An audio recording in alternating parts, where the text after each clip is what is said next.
bonjour à tous, j'espère que vous avez bien déjeuné. Nous allons entamer les sessions de discussion de cet après-midi avec une première série de discussions sur le thème de la responsabilité sociale des entreprises et la promotion du respect de la propriété intellectuelle. C'est une session de discussion qui sera animée par Madame Congres et c'est une après-midi un peu marathon. Alors j'espère que vous avez bien pris des forces parce que nous enchaînerons immédiatement sur une seconde session de discussion sur cette fois le pouvoir de l'éducation et de la sensibilisation en matière de promotion du respect de la propriété intellectuelle. Je profite de cette annonce pour vous demander de bien penser à rapporter à la fin de la journée vos casques, puisqu'il semblerait qu'un certain nombre d'entre vous soient partis hier en oubliant de rendre leur casque. Voilà. Ceci étant dit, je vous souhaite de bons échanges et on se retrouvera tous ici tout à l'heure à 16h30 pour la séance plénière de clôture. Merci pour votre attention. À tout à l'heure.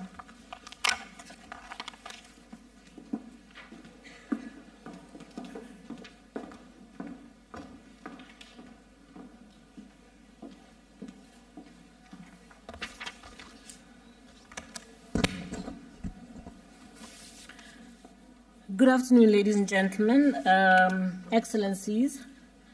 This afternoon's panel is a distinguished panel which brings together governments, government ministers, the private sector, represented by some big multinationals, and an international organization. My name is Konji Sebati, as you've heard, from WIPO, the World Intellectual Property Organization. And I'd like to introduce my distinguished panel. His Excellency Mr. Prakash Ramada, Minister of Legal Affairs of the Republic of Trinidad and Tobago, a leading criminal defense lawyer whose unrelenting advocacy for more than 20 years has distinguished him as an advocate for citizens' fundamental rights. Your Excellency. His Excellency Mr. Nguyen Quan, the Deputy Minister of Science and Technology from Vietnam. Ms. Lucy Nichols, Global Legal and IP Rights Director of Brand Enforcement at Nokia in the US, with a distinguished career in advancing intellectual property rights protection, enforcement and reform in the Baltic states in particular and the Commonwealth of Independent States. Ms. Nichols has, amongst her achievements, twice been recognized as one of the world's 50 most influential persons in intellectual property. Ms. Lucy Nichols.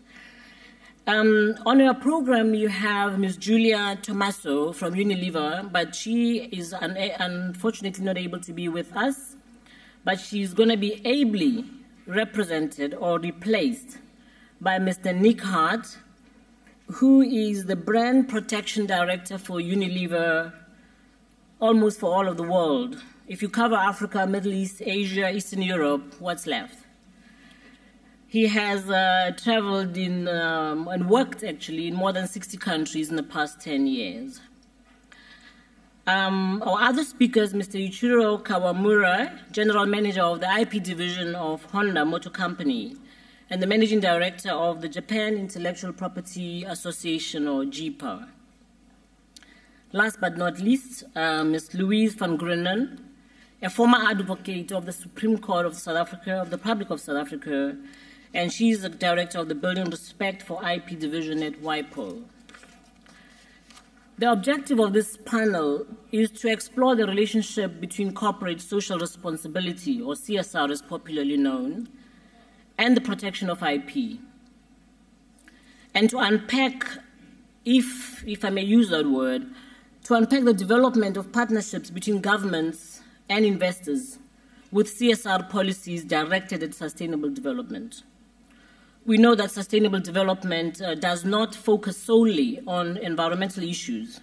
The field of sustainable development can be conceptually broken into three constituent parts: environmental sustainability, economic sustainability, and sociopolitical sustainability. This panel will explore, amongst other things, if there is a link between CSR and a nurturing and enabling environment created by governments to ensure that IP rights of investors are respected. Are corporations proud to link their investment to sustainable development? Is the potential impact of CSR dependent on the more effective enforcement results? Should multinationals' decisions to invest in a country, to invest even more in their CSR policies be dependent on whether governments are willing to ensure more effective protection and enforcement of their IP rights? Is there a correlation between improved legal frameworks pertaining to IP enforcement and foreign direct investment and countries' GDPs? Should governments feel obliged to or feel the need to enforce IP protection because multinationals are investing? Can this be a win-win situation? Ladies and gentlemen, we all know how this has been a little controversial because others may argue that intellectual property rights are private rights and governments should not be spending their scarce resources protecting the private sector. Also, why should a company's corporate social responsibility policies be a carrot and a stick situation? Isn't CSR a moral imperative for companies? Corporate conscience, citizenship, social performance, sustainable, responsible business? CSR is a term that has been used, as you all know, since the early 70s and has drawn much debate as window dressing, an attempt to preempt the role of governments as a watchdog over powerful multinational corporations. This panel will attempt to address these divergent views. And our first panel is none other but Lucy Nichols from Nokia. Lucy, you have the floor. Thank you very much. I expected actually to be the last, which is why I chose this chair. But good afternoon, everyone. This is a really interesting topic, and I would hope that some additional people actually come back from lunch to listen to our conversation and our discussion, because I don't think it's immediately obvious a topic to be held or to be discussed at this type of forum. But I'm very pleased that Louise used her influence and did put it on the agenda, because I think it's a really important issue. We have the question, or I guess one of the topics is increasing respect for IP. I think we need to rephrase maybe the question or the comment, and it's not all about IP. IP is just one factor in certainly corporate social responsibility policies. And I think IP is one of the positive returns that can come from having a good CSR program. Again, we're going to have, I think, enough time to open the discussion to the floor, so I'm going to limit my comments, but I will say that I'm fortunate enough to work for a company that does consider corporate social responsibility a really important part of our business. We have invested a lot of time and effort in having a good CSR program. I also work for a company that allows me to actually look at opportunities to demonstrate and take advantage of situations where I think that I can actually use our corporate social responsibility, or at least our approach to it, to create some interesting initiatives when it comes to enforcement efforts. And I think China is a good example. Nokia has been in China for over 25 years. It's a very long time. We're not a newcomer, so we feel as though we've established a presence there.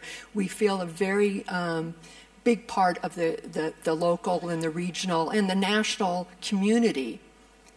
Part of a developing, and I think important part of developing any company's corporate social responsibility is identifying their stakeholders and not having it be limited to your shareholders or to your employees, or even just the local community. It's much broader and bigger than that, and it does include governments. In China, we've been there for such a long time that there is a certain amount of trust between, I think, all of the stakeholders and Nokia. And we've taken 25 years to establish that trust, but we do it through being a good corporate citizen. Really, I think a good example of, and again, if we're talking about environmental concerns, a good example of Nokia and my team being able, again, to come up with, I think, a good good CSR policy in action, or a demonstration of it, is with the destruction of counterfeit goods. And we worked very closely with China Customs to institute or to implement a program where we're actually using our existing recycler to go and to work with all of the regional customs authorities in China who are interested in partnering with us in having a green system of destroying the products. So we're taking on the expense of that, but again, we already have a contract with an existing recycler, which allows us to again have an existing program that we're actually then expanding to counterfeit goods that have been seized. And so I think that's just, again, one example where if you've already established the trust, if you've already established the relationship and the partnership, then you can take opportunity, you know, in our area and in our line of work to actually implement some of your own company's corporate social responsibility initiatives, create new initiatives as we did in China. So again, that's just one example, but I guess it will be able to maybe, you know, spark some questions or some further discussion. And again,